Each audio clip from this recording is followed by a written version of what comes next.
Our spaceship.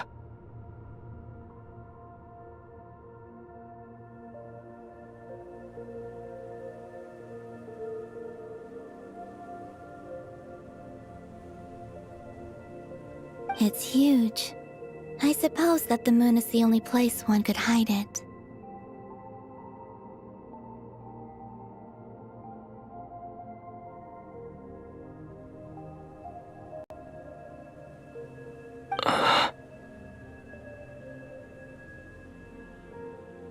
It'll be all right. Huh? The way you feel in this moment, I went through it too, on Moon Prayer Night. The door was right in front of me, but I struggled to find the courage to step through. Solitude for me once meant living a life in which even I was absent. Before I met you, that was the only life I knew.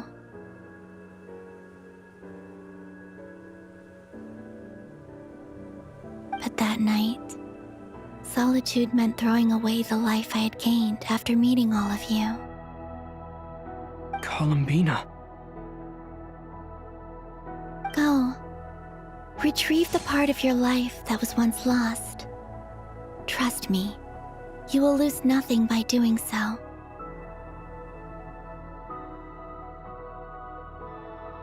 Look, Teyvat is right there. All of our friends are down there, waiting for us.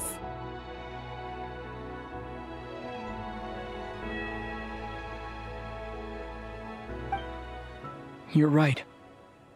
Thanks, Columbina.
Finished?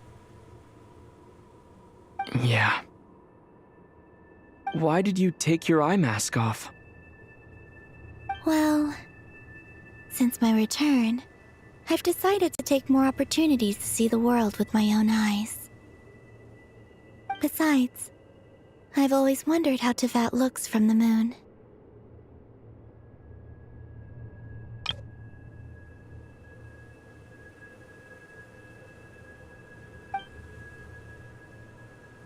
And what do you think?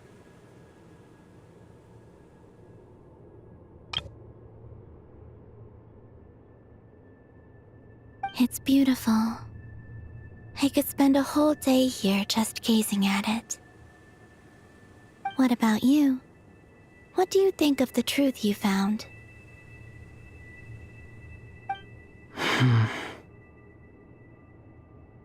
I haven't looked at another person's expression in a long time, but I think yours is saying it was neither good nor bad.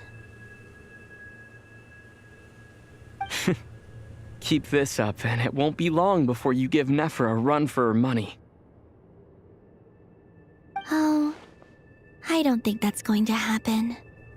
I'm much more used to sensing what's going on around me with Kuvaki. I think I'll save my eyes for seeing special moments I really want to remember.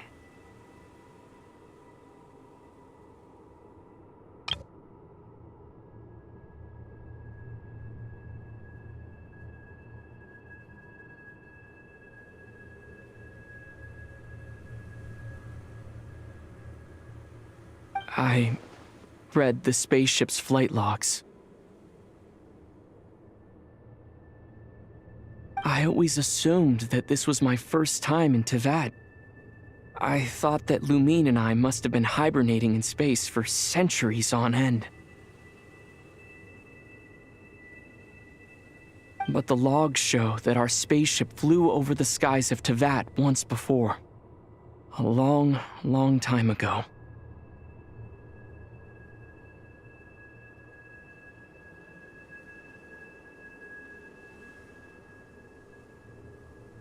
Flew over? So you didn't land? No, the ship barely came to a stop before flying on again. After that, it continued traveling through space for a long time. Some of the data is corrupted, but I suspect that it kept flying for thousands of years.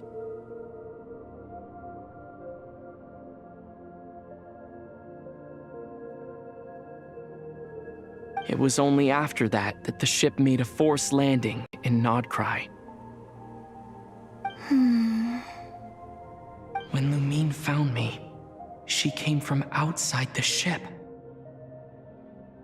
Could this mean that she left the ship long before I did? Maybe even during our first pass over Teyvat. Are you alright?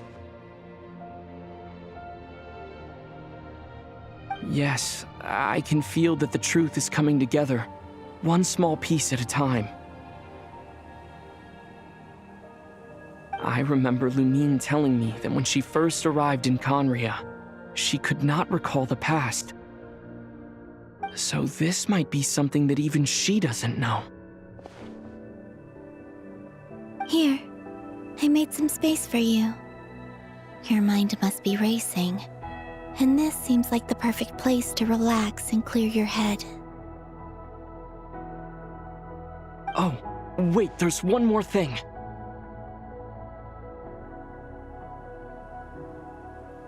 What is it? Wait here a moment.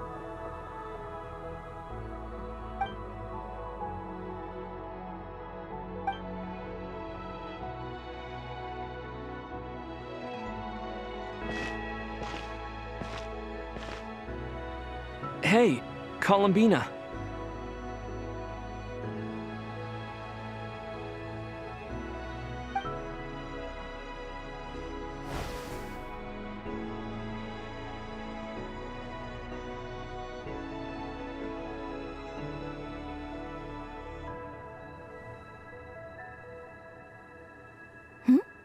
Is that a new outfit? An old one, technically. It's been in a cabinet inside the ship this whole time. It's a matching pair with Lumine's. She always liked this set more. Huh. I don't think there's a huge difference. Really? Yes, it's still the same you. You're the same person, no matter what clothes you wear. Only Columbina would make an observation like that. Traveler, do you consider Teyvat your home? Home is wherever Lumine is. But then after all the time I've spent here, and everything I've been through... Yes, I'd say it's my home. Would you change your answer if Teyvat changed appearance? I mean, if the truth about Teyvat turned out to be different than what you thought.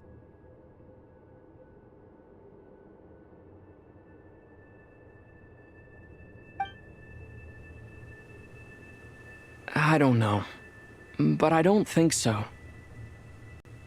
The truth is not what matters most to me about Teyvat.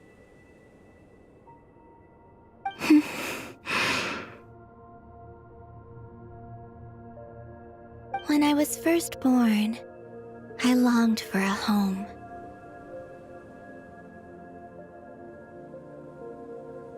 And when you get something before you're mature enough to understand the world, you just take it at face value. I thought that a home was a transaction. You give me what I want, and I'll do the same for you.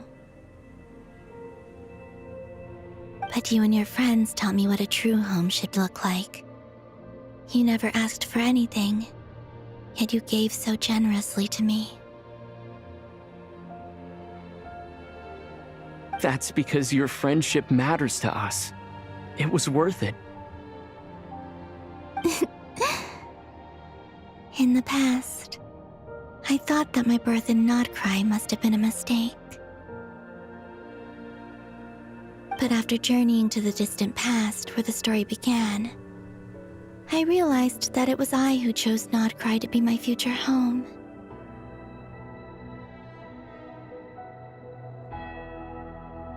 Now, I am glad that I made that choice.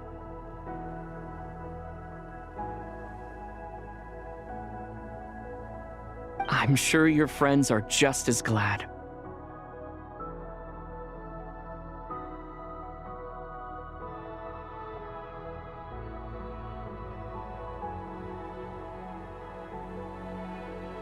In fact, I intend to make the same choice today as I did back then.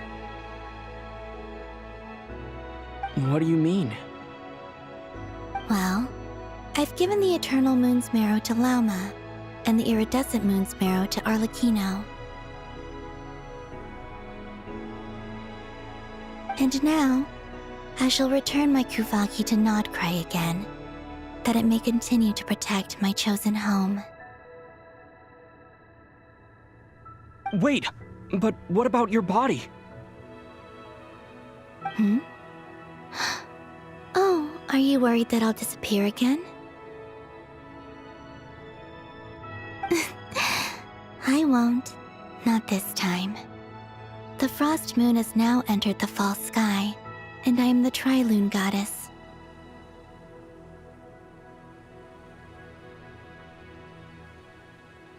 I am only returning to Nodcry the part of me that it needs. I am giving what I can, because my home is worth it.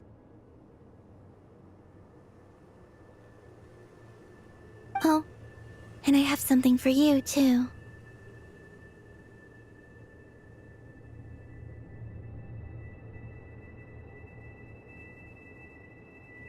For me? Yes.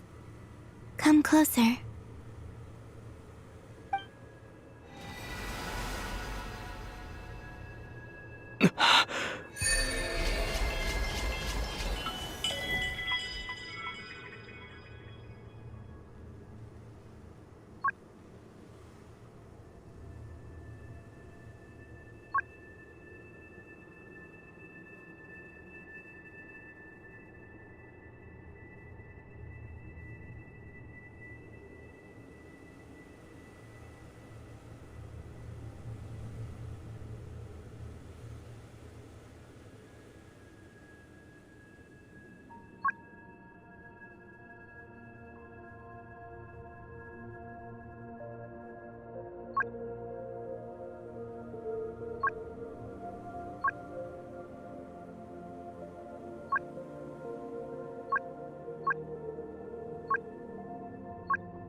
What was that? I lifted some of the restrictions this world placed on you. I trust this will help in your future adventures. My power. It feels like it's grown. I can use the elements more freely now. Thank you. This will be a great help. You're welcome. I see you as family, and after everything you've done for me, In fact, no. It's not because I owe you. It's because you're worth it. Here, This flower is for you.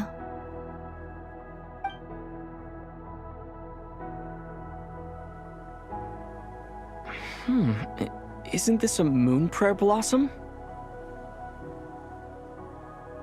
Yes. Don't worry. You will never see these flowers lose their color again. I'm finally discovering the joy of giving. How I wish I'd learned this sooner. Hey, better late than never.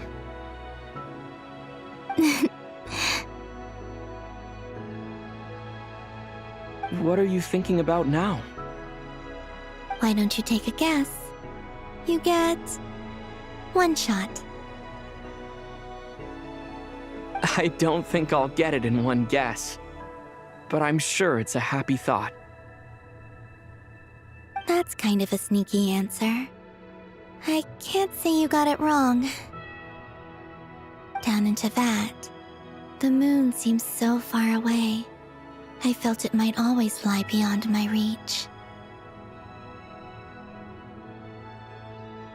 But on the moon, everything feels so close by.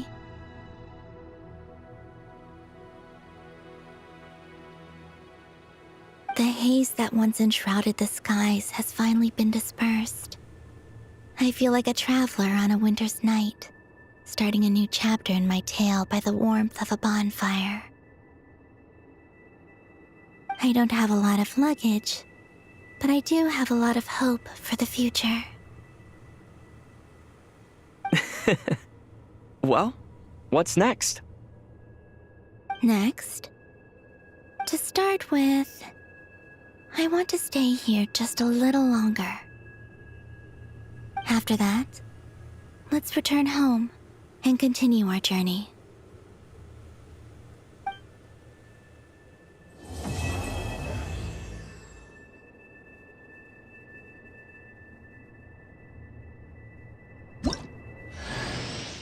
These clothes bring back so many memories.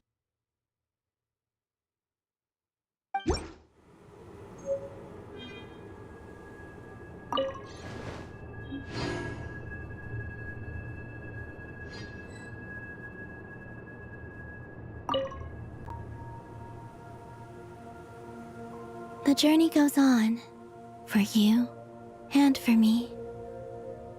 Like I said, this is not the end. I don't believe there has to be an ending. Oh, is that your next destination? Most people would probably tell you to pack some warm clothes. But I experience things differently than most people, so I can't know how cold it is.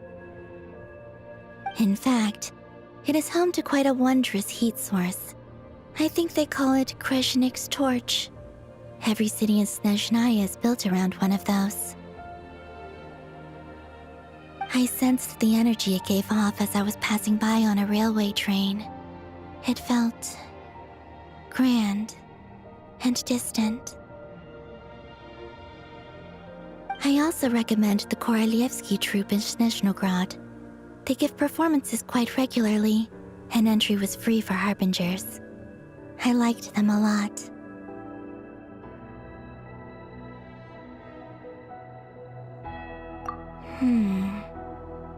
Ice cold and sharp. Crystal clear in some ways, yet profoundly unfathomable in others. Like the thick layer of ice on top of a frozen lake.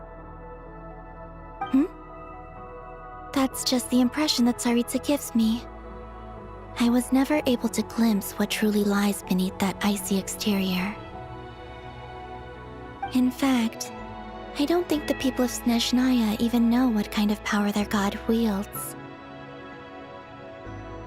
Maybe that's because the Tsaritsa herself has never acknowledged nor accepted that power.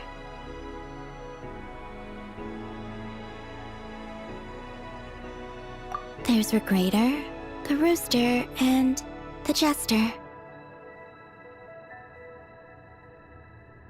Between them, they control a lot of what happens in Snezhnaya. but I can never wrap my head around how exactly power is split between them. I just know they are each responsible for many specific domains. I noticed that the Rooster and Regrator often appear to get along on the surface, while working against each other in secret. And theirs is not a friendly rivalry. But I wasn't particularly interested, so I tended to keep my distance. Now that I think about it, the term Mistelton often seemed to come up in connection with Project Stuja.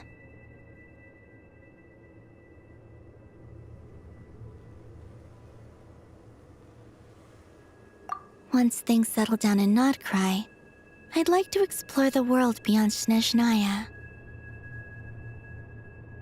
You've told me so many stories about the other places you've been to, and all the friends you've made there.